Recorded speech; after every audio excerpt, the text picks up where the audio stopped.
eu convido os irmãos para que abram as Escrituras Sagradas no Antigo Testamento, no Salmo 1, o primeiro Salmo, dando aí a abertura no livro dos Salmos, do Saltério. Salmo de número 1, faremos a leitura a uma só voz deste Salmo tão conhecido e vamos meditar nessa noite. Lembrando que a série de maio é SOS Família, buscando refúgio no Senhor. Vamos falar juntos? SOS Família, buscando refúgio no Senhor. Agora, a uma só voz, igreja, leiamos o Salmo de número 1. Bem-aventurado o homem que não anda no conselho dos ímpios, não se detém no caminho dos pecadores, nem se assenta na roda dos escarnecedores. Antes, o seu prazer está na lei do Senhor, e na sua lei medita de dia e de noite. Ele é como árvore plantada junto à corrente de águas, que no devido tempo dá o seu fruto, e cuja folhagem não murcha, e tudo quanto ele faz será bem-sucedido. Os ímpios não são assim, são, porém, como a palha que o vento dispersa. Por isso, os perversos não prevalecerão no juízo, nem os pecadores na congregação dos justos, pois o Senhor conhece o caminho dos justos, mas o caminho dos ímpios perecerá. Um subtema para este mês que estamos falando do SOS Família, buscando refúgio no Senhor. À luz deste salmo, eu quero te convidar a pensar num porta-retrato da sua família. Na sua casa, certamente você deve ter um porta-retrato com todos os membros da sua família. E é importante que de tempo em tempo a gente atualize esse porta-retrato. Existem casas que as pessoas gostam de fazer assim, os porta-retratos contando as fases. Então está lá só o casal, depois vem o casal com o primeiro filho, o casal com o segundo filho, depois vem uma foto completa, depois os filhos começam a crescer, o casal começa a envelhecer, então as fotos vão sendo renovadas. Eu já visitei alguns lares aqui que eu vejo assim vários porta-retratos ali exibidos na sala, e na minha casa também é assim. E quero te desafiar, meu irmão, minha irmã, se está faltando uma foto recente da sua família, um porta-retrato é baratinho. Não sei se existe essa loja ainda de R$ 1,99, mas deve ter. Compre um porta-retrato bonitinho, porque depois dessa era digital, a gente não gosta mais de revelar foto e de tirar uma foto. Talvez se a sua impressora for de boa resolução, dá para tirar uma foto e imprimir na sua própria impressora, corta direitinho e coloca no porta-retrato. Para você talvez lembrar, essa é a minha família. Essa é a família que Deus me deu. Estes são os meus filhos. Essa é a minha esposa, este é o meu marido. Estes são os meus irmãos, uma foto bonita da família. Mas por que eu estou falando disso, lendo um salmo que talvez alguns pensem assim, o que esse salmo tem a ver com família? O que esse salmo tem a ver com casamento, com relacionamento de pais e filhos, de irmãos? É verdade, o salmo originalmente ele não foi escrito com esse objetivo. Nós não podemos mentir e dizer, não, esse salmo foi escrito voltado para uma família. Nós vemos que ele está falando, se dirigindo de forma singular. Aqui não só homem no sentido sexo masculino, mas o ser humano. Claro que o homem, ele como cabeça do lar, tem sua missão, tem seu sacerdócio, isso já foi pregado na semana passada. Mas eu estou chamando a sua atenção, fazendo essa analogia do porta-retrato, do retrato da família, porque eu quero que você olhe comigo nesta noite para este salmo e veja aqui o retrato de uma família bem-aventurada. O retrato de uma família bem-aventurada. E pensando nisso, não estou ferindo a palavra de Deus, mas apenas vamos substituir a expressão bem-aventurado o homem, nós vamos colocar bem-aventurada a família, ok? Então nós vamos ler agora mais uma vez os versos 1 e 2 com essa perspectiva. O retrato de uma família bem-aventurada. E quando nós lermos assim, bem-aventurado o homem, nós leremos, bem-aventurada a família. Aí vamos continuar o versículo e leremos também o versículo de número 2. Vamos lá, igreja? Bem-aventurada a família, que não anda no conselho dos ímpios, não se detém no caminho dos pecadores, nem se assenta na roda dos escarnecedores. Antes, o seu prazer está na lei do Senhor, e na sua lei medita de dia e de noite. O retrato de uma família bem-aventurada. Eu perguntei há pouco se você tem um porta-retrato recente com foto da sua família. Mas agora eu vou fazer uma segunda pergunta. A sua família é uma família bem-aventurada?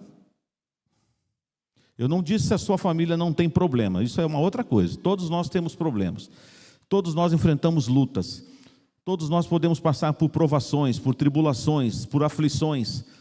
Mas ainda assim, você pode declarar em Cristo Jesus: sim, pastor, a minha família é uma família bem-aventurada. A ideia de bem-aventurança não é uma simples felicidade, ou uma simples alegria, mas é uma alegria plena, completa, total, não tem mais nada para ser acrescentado. Ou seja, se a sua família é assim, bem-aventurada, você pode agradecer a Deus nessa noite por isso.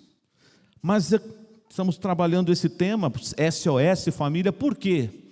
Porque há um clamor, há um pedido de socorro vindo das famílias, não só da sociedade. Muitas dessas famílias estão em desespero, porque elas não têm esperança, elas não conhecem o autor da família. Mas nós que conhecemos o nosso Deus, que disse um dia para o primeiro homem: não é bom que o homem esteja só, far-lhe-ei uma companheira que lhe seja auxiliadora, idônea, fiel, para ser bênção ao seu lado. Através desse casamento selado e celebrado por Deus, Deus abençoa a humanidade com a família. Virão os filhos depois. Mas nós precisamos entender que esse pedido de socorro também está saindo de algumas famílias da igreja. Existem famílias na igreja que estão pedindo socorro. Eu estou falando não só desta igreja, mas das igrejas que professam o nome do Senhor Jesus.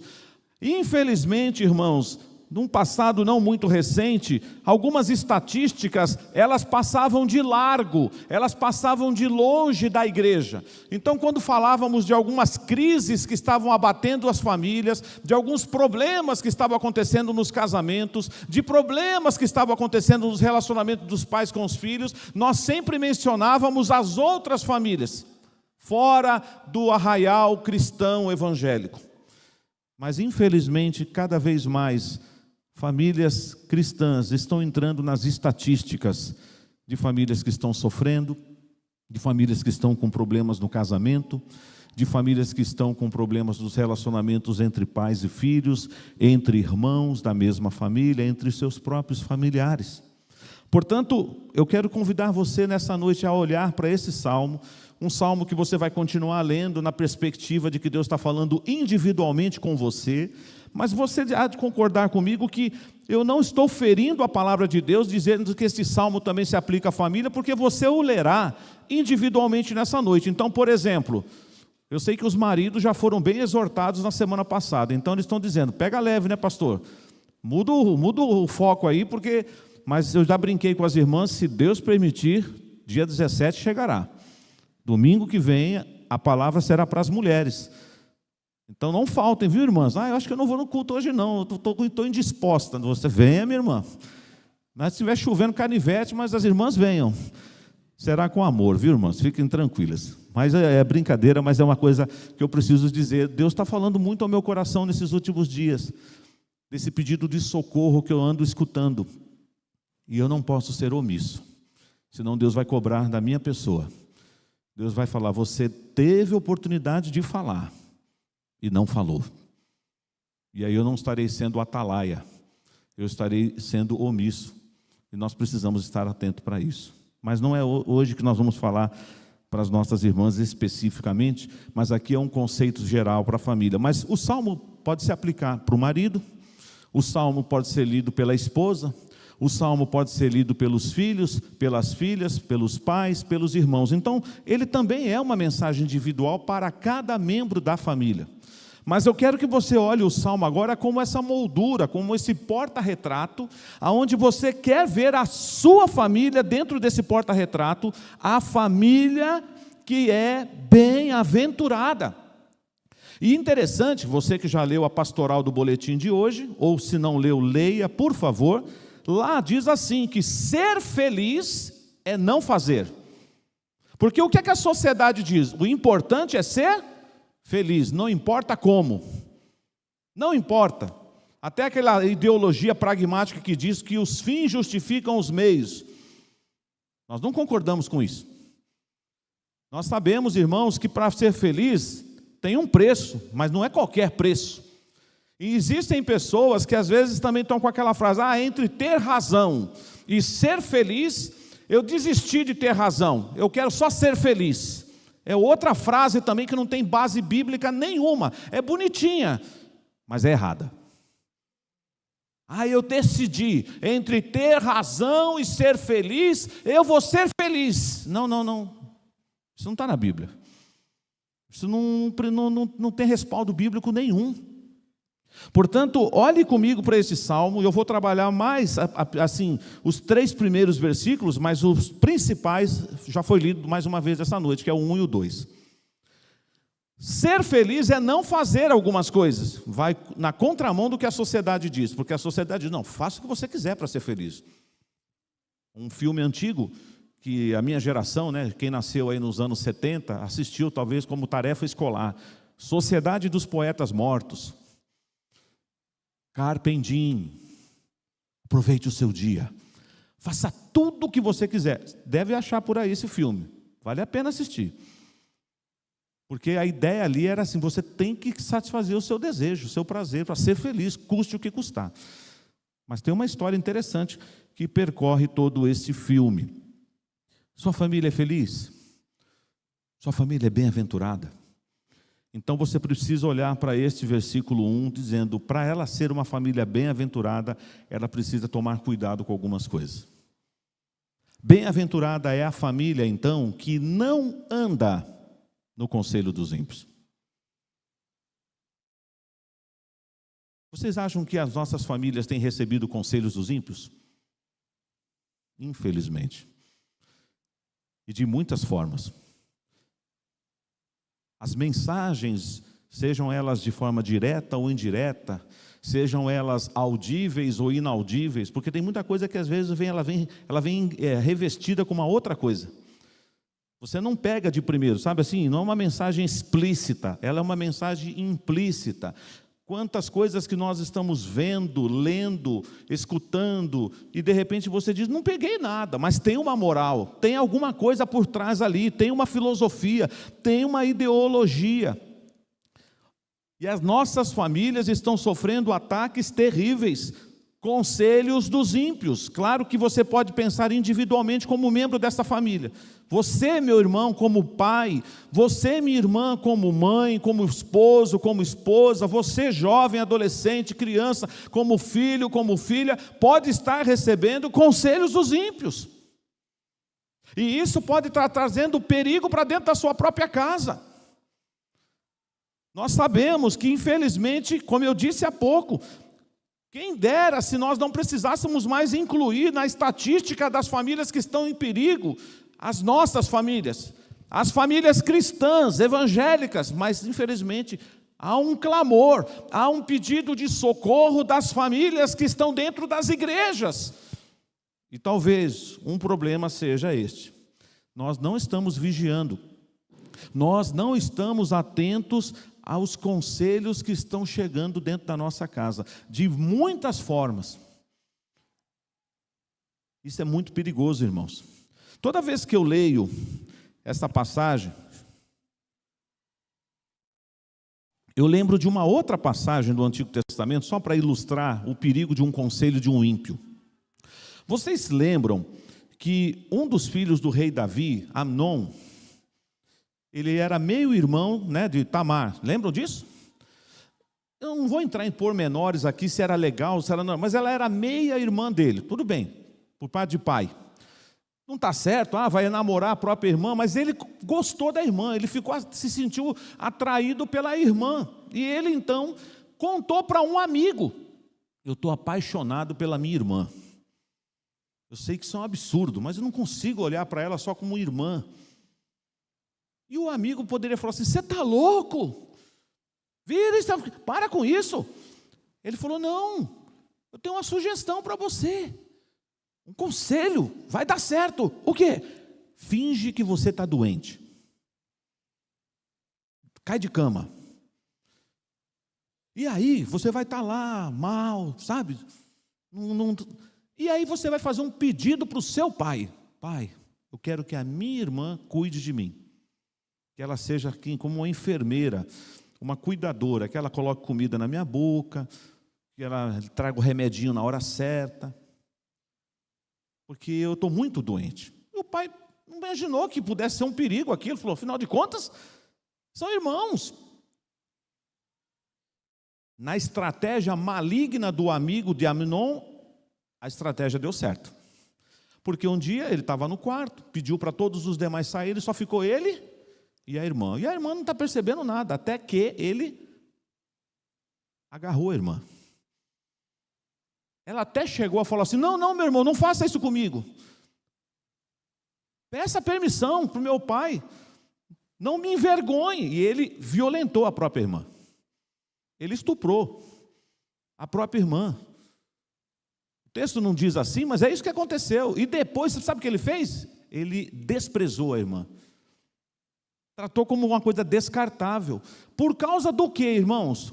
Um conselho do ímpio. Quantos conselhos têm chegado à nossa casa? Quantos homens, de repente, como maridos, têm recebido conselhos de ímpios na empresa, na rua, num jogo de futebol? Comigo, mulher, eu trato assim, ó.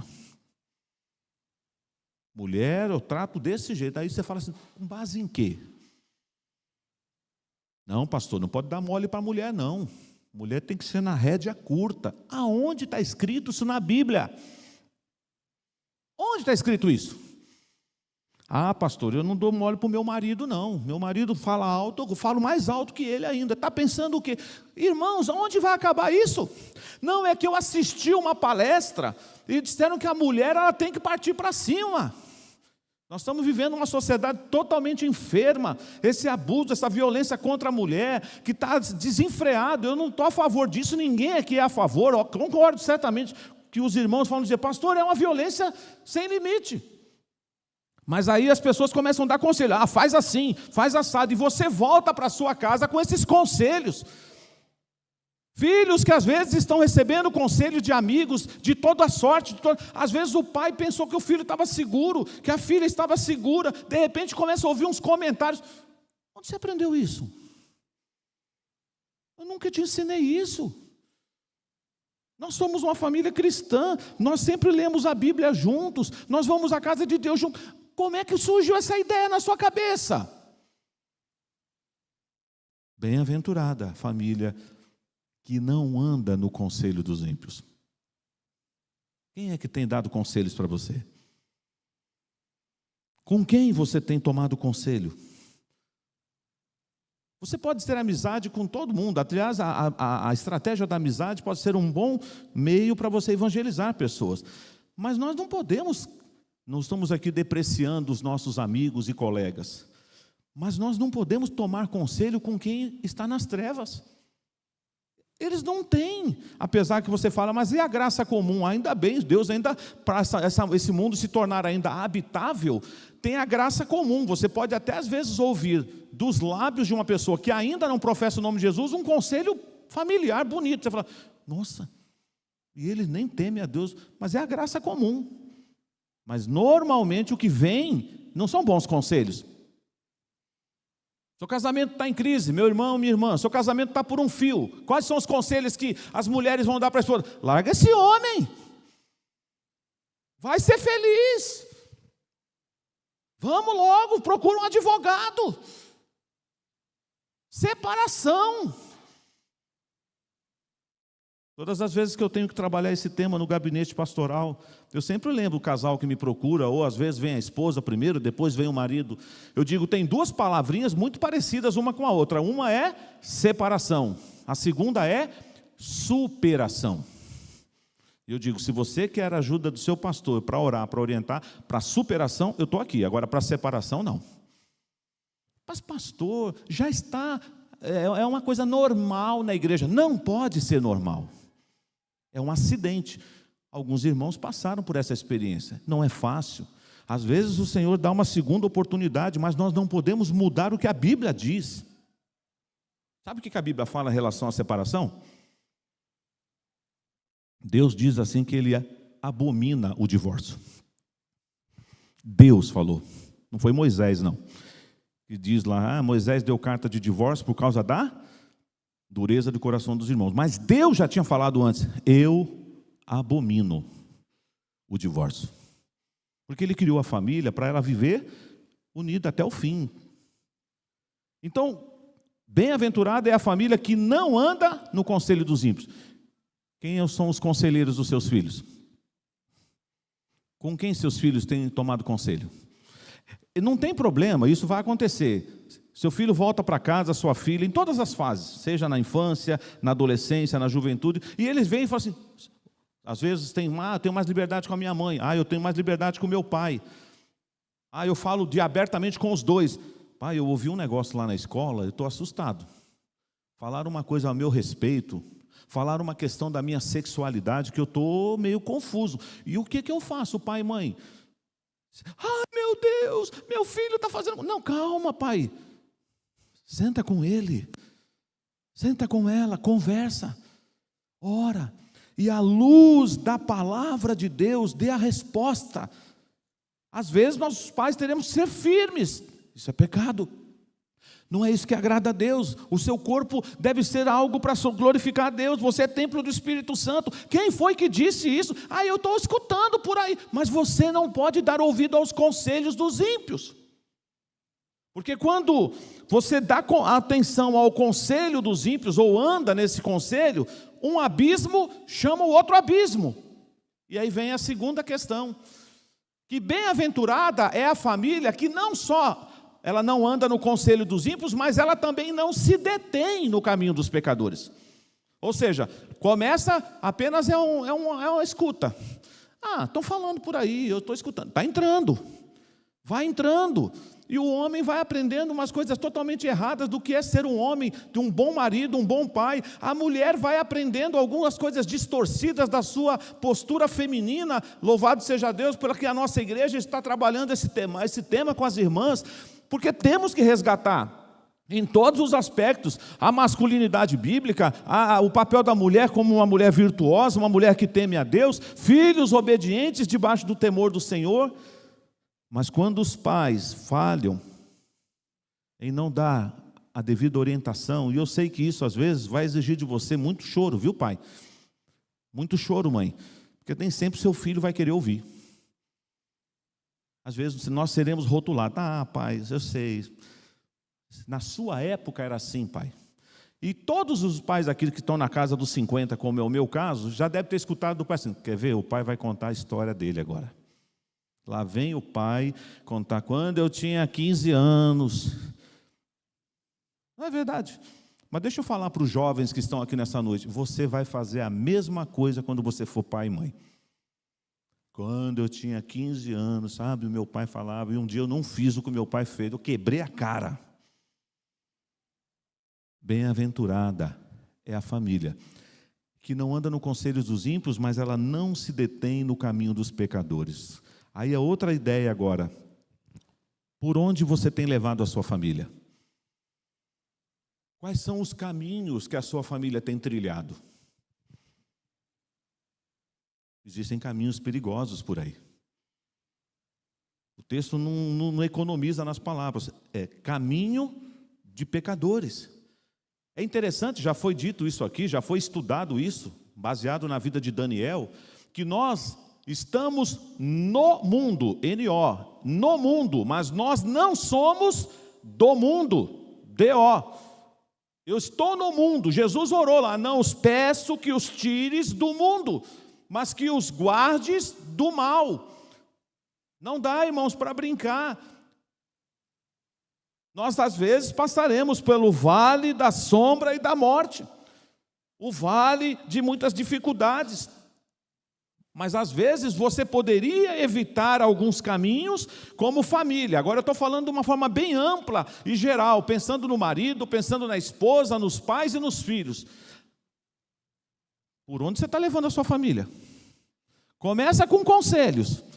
Aí você começa a conjecturar: é verdade, né? Não precisa ser tão sério assim, tão rígido assim. A gente pode ser uma família mais, nem tanto ao céu, nem tanto à terra. E eu não estou aqui pregando nessa noite que você deve se tornar uma pessoa radical, a não ser numa coisa você tem que ser radical: em Cristo.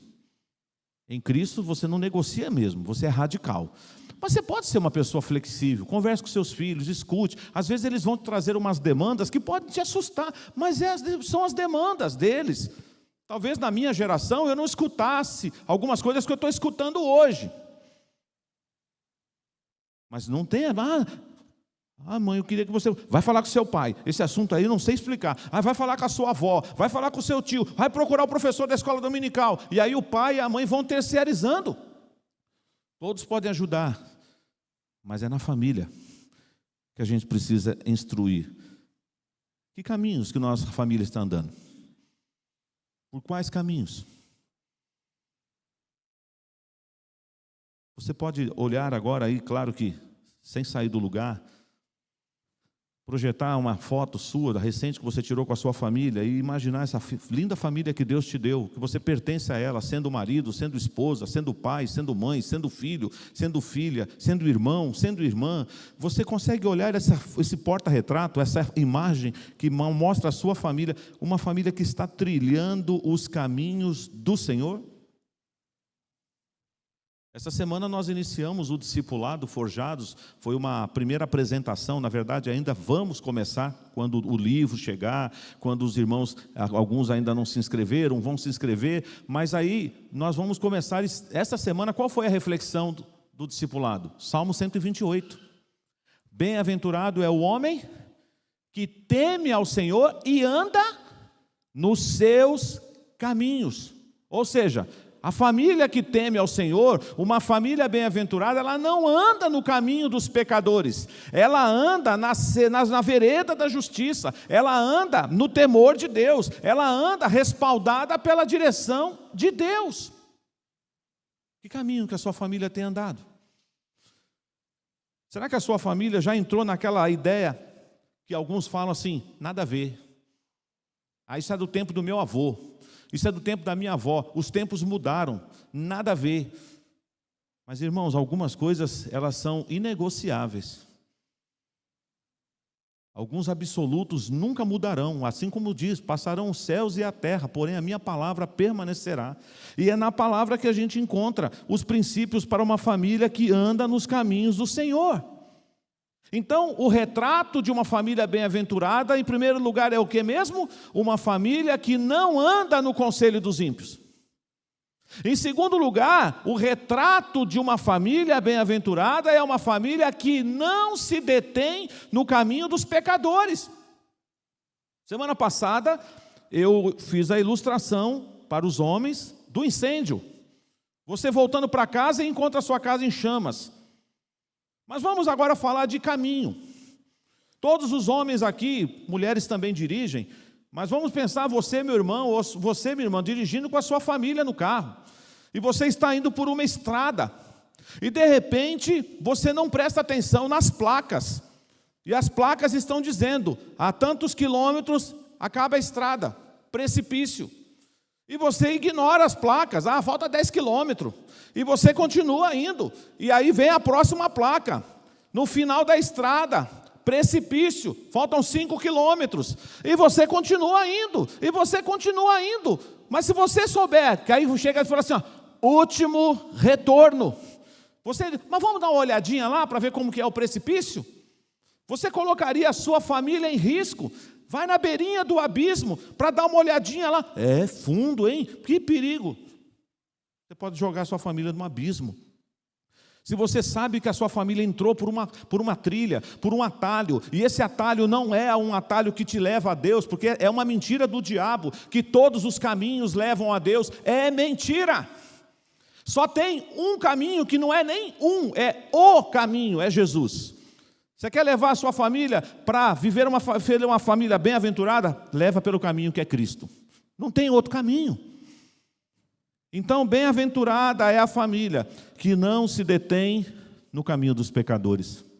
Mas também, de acordo com o versículo 1, diz que bem-aventurada é a família que não se assenta na roda dos escarnecedores. Nós não devemos se tornar pessoas assim, que fica dentro de uma redoma de vidro, que a gente não relaciona com ninguém, que a gente não conversa com ninguém, porque nós já recebemos essa crítica. Se você não recebeu, eu já recebi. Vocês só conversam com crentes, vocês só se relacionam com crentes, vocês só vão na casa de crente. Como é que nós vamos evangelizar assim?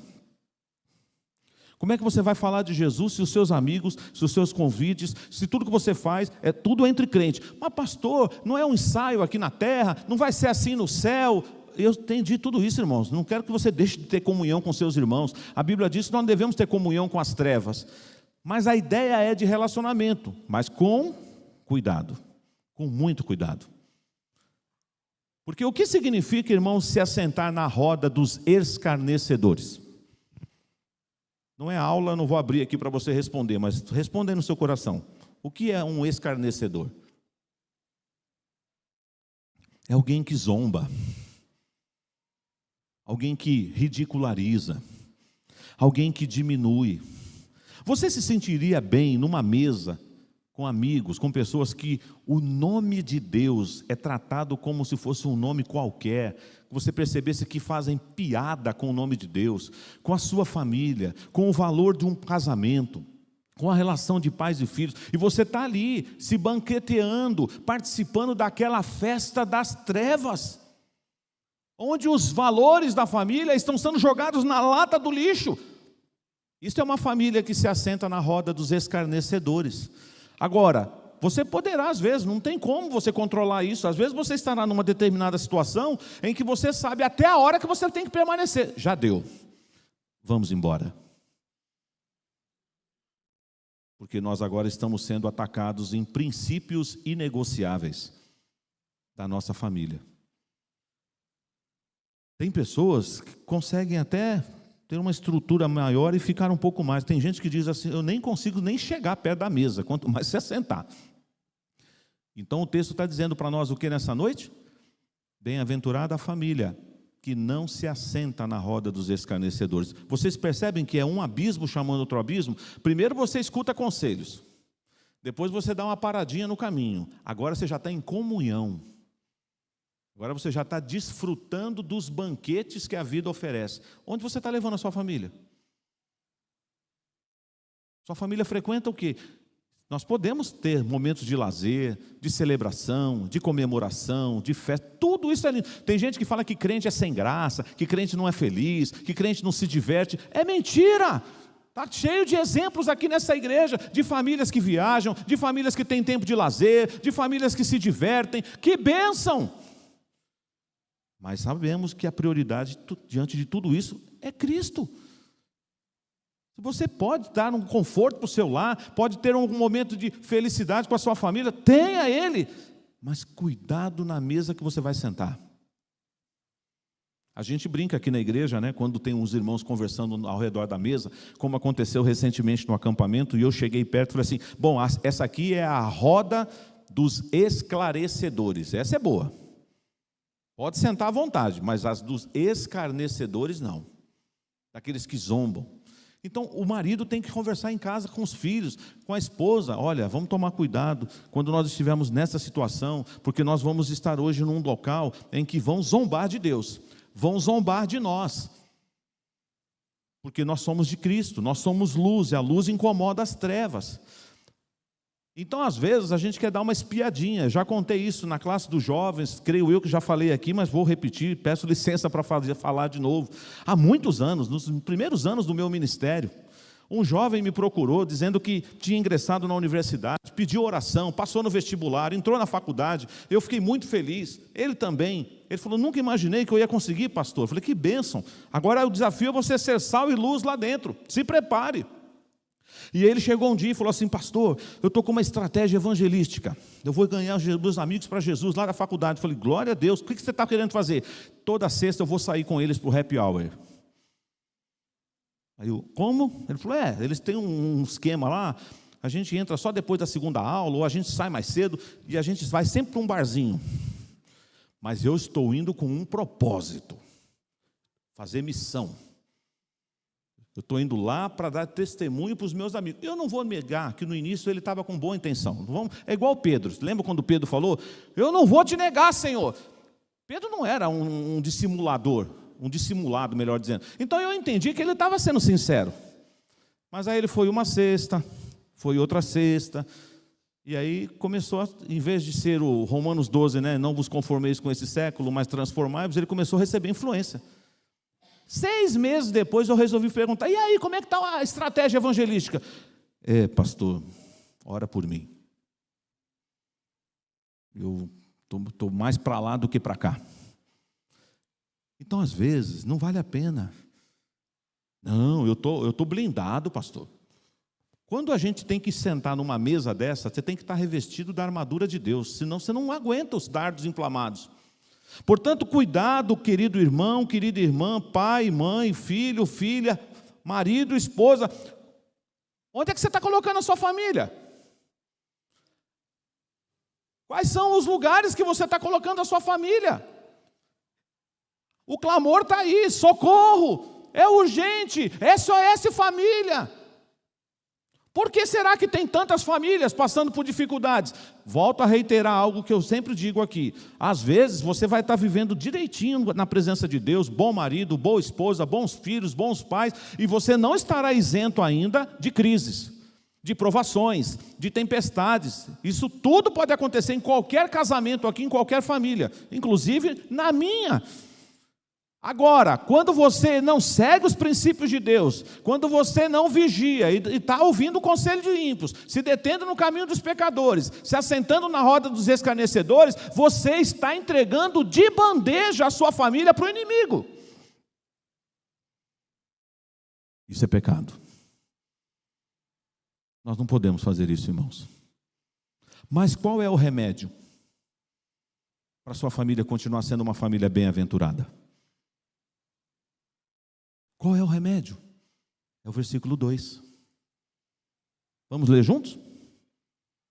Versículo 2, mas você vai ler agora na perspectiva que é para a sua família esse versículo. Claro que também é para você, você é membro dessa família. Vamos lá?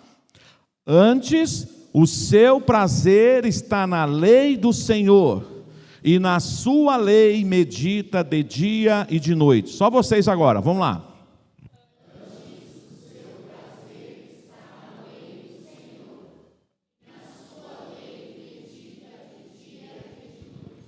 Para você então abençoar a sua família, para que ela não seja seduzida pelos conselhos, pelas ideologias que cada dia mais estão surgindo, uma ideologia pior do que a outra, para você preservar a sua família do caminho dos pecadores, para você ensinar e não colocar a sua família em risco em algumas rodas de escarnecedores. O que não pode faltar na sua família é palavra de Deus. Não pode faltar Bíblia, não pode faltar escrituras sagradas, é Deuteronômio 6 na veia, como diz alguns, é inculcando, é falando com o filho no caminho, assentado, deitado, todas as oportunidades, às vezes pegando até um exemplo errado. Está vendo aquilo ali? A Bíblia diz o contrário. Você viu aquele homem ali agredindo aquela mulher? Vi, pai. Por que ele está fazendo aquilo? Ele está totalmente fora dos planos de Deus. Deus não quis para o homem fazer isso com a mulher. A Bíblia fala para o homem tratar a mulher com amor e respeito, porque ela é a parte mais frágil. Essa violência toda, o que está acontecendo? Onde é que esses homens aprenderam a ser tão ignorantes assim, a tão violentos assim? Eles aprenderam em casa. Em casa. Onde é que os filhos aprendem a não respeitar a autoridade? Seja o guarda de trânsito, seja o professor na sala de aula, seja uma autoridade pública. Ele aprendeu em casa, mas como? Porque o pai não ensinou, não corrigiu. Ele começou a desacatar o pai, desacatar a mãe. Você acha que ele vai obedecer a alguma outra autoridade se ele não respeita nem o pai e a mãe? Mas se a palavra de Deus estiver presente na família, não só a Bíblia aberta na sala, lá no Salmo 91, a minha família é abençoada, a Bíblia está aberta lá na sala. Não, tem que estar guardada no coração. Nos tempos de reflexão em família, nos tempos em que você pode sentar com seus familiares para orar, para ler a Bíblia, para fazer a devocional. Porque é na palavra que você vai encontrar os melhores conselhos. É na palavra que você vai encontrar a direção certa para o caminho que você deve trilhar. É na palavra que você será alertado por Deus por alguns caminhos que você deve evitar. Daniel tomou firme propósito com seus companheiros de não se contaminar com as iguarias do rei. Ele preferiu comer legumes e beber água do que se assentar na roda dos escarnecedores da Babilônia. E os banquetes são caprichosos, gente, é sedutor. Não, o inimigo não oferece coisa estragada para a gente, não. Ele oferece banquete, coisa de primeira, para tentar fazer com que a gente se sinta seduzido. Mas aí nós temos que lembrar do Salmo 1, que bem-aventurada é a família que não anda no conselho dos ímpios. Ela não se detém no caminho dos pecadores. Essa família não se assenta na roda dos escarnecedores, porque ela tem um outro prazer. O prazer dela é na lei do Senhor. É meditar na palavra. É você ver o pai lendo a Bíblia e orando. É você ver a mãe lendo a Bíblia e orando. E o filho fala, nossa, meu pai é um homem de oração. Não sei se você teria coragem de fazer essa pergunta. Talvez tenha, não é nenhum problema. Você fala assim, filho, filha, vem cá. Eu sou um exemplo para você de um homem de oração. Tem medo da resposta do seu filho? Seus filhos veem você orando? Não, pastor, mas é que eu pratico Mateus, né? Eu fecho a porta do quarto, então meu filho não me vê orando. Não, eu sei, meu irmão, tem a hora de você fechar a porta do quarto, mas você não ora em nenhum outro momento que o seu filho vê você orando? A sua filha vê você, irmã, com a Bíblia aberta, lendo a Bíblia? Eu assisto série, eu escuto música, eu assisto filme, mas você já imaginou uma família que só é isso? Não tem louvor, não tem palavra, é série, é maratonando uma série atrás da outra, é filme, é isso, e não tem Bíblia?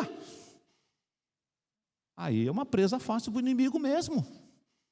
Aí os conselhos dos ímpios vão entrando por portas que você nem imagina. Como é que isso entrou na minha casa?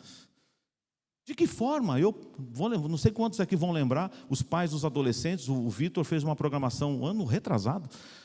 Eu fiquei com os pais e o Vitor ficou com os adolescentes. Eu passei um vídeo para os pais aqui, não sei quem é algum pai que estava aqui naquele dia lá.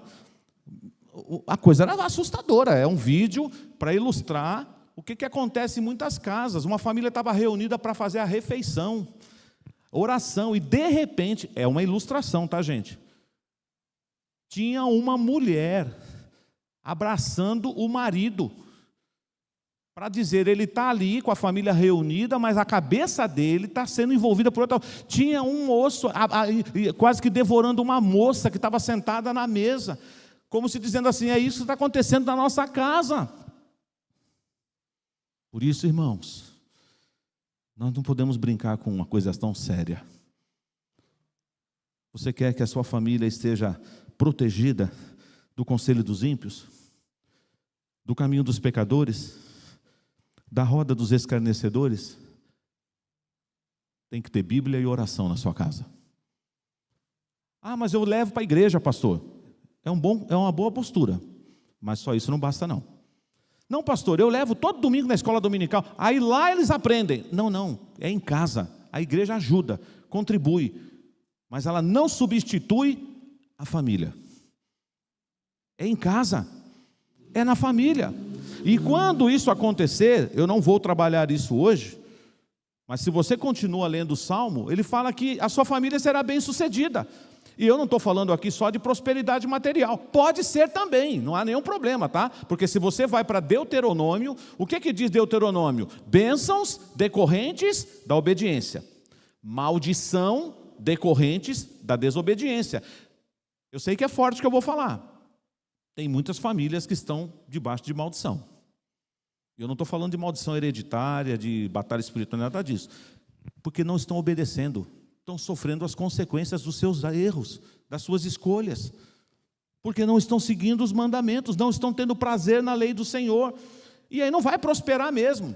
Você pode falar assim: pastor, materialmente falando, eu sou uma família humilde, simples, tenho uma casinha pequena, todo mundo confortável, não falta nada, não sou um homem cheio de dinheiro, mas eu vivo a prosperidade bíblica, não essa que está pregada por aí, a teologia da prosperidade. Aqui está a verdadeira prosperidade. Ele é como árvore plantada junto à corrente das águas, que no devido tempo dá o seu fruto, e cuja folhagem não murcha, e tudo quanto ele faz será bem sucedido. Essa é a família bem-aventurada. E aí, os dois últimos versículos faz um contraste entre a família bem-aventurada, e eu vou aqui brincar, e a família desventurada. A família bem-aventurada é a família dos justos. A família desventurada é a família dos ímpios, que são como palhas que o vento dispersa. Mas o Senhor conhece o caminho dos justos, mas Ele conhece o caminho também dos ímpios, e o caminho dos ímpios é final de quê? De perecerem. Na sua casa tem porta-retrato? A foto bonita da sua família? Pastor, tem uma lá que já tem uns 3 anos. Muda, tira uma foto. Pede para alguém tirar uma foto bonita. Antigamente a gente ia no fotógrafo, lembra? Aquelas coisas assim, quem já foi na casa do vovô, da vovó, deve ter assustado aquelas fotos assim, né? Fala, não é ele não, está muito esquisito, né? Parece que pintaram, né? Não era foto, mas a tecnologia mudou. Você pode, com seu celular, você pode tirar uma foto linda. Hoje ainda, quem sabe? E falar, vamos imprimir, vamos colocar, vamos trocar aquela foto, e põe assim em destaque na sala. Quando alguém entrar, fala assim: nossa, essa família é linda. Do que dia que vocês tiraram essa foto? Aí vocês vão lembrar. Foi assim, assim, assim. Foi um momento muito especial na nossa vida. Atualize a foto. Não tenha vergonha de apresentar a sua família. Mas a pergunta que não quer calar: nesse retrato da família do Salmo 1, a sua família está aqui? Sua família é uma família bem-aventurada? Você pode nessa noite dizer: pastor, minha família não anda no conselho dos ímpios. A minha família não se detém no caminho dos pecadores. A minha família não está sentada na roda dos escarnecedores. A minha família tem prazer na lei do Senhor. E na lei do Senhor ela medita, de dia e de noite. E agindo assim, nós estamos experimentando bênçãos sem medida na nossa casa. Bênçãos materiais, por que não? Bênçãos espirituais, bênçãos emocionais. Como está faltando isso hoje? E você verá a diferença entre aqueles que servem, que andam nos caminhos do Senhor, e os que não servem. O retrato de uma família bem-aventurada. Minha oração é que na sua casa, não só no móvel ali da sala esteja um lindo porta-retrato com a linda foto da sua família, mas que você, ao olhar para aquela foto, você possa dizer assim: a minha família é uma família bem-aventurada. Que Deus nos abençoe.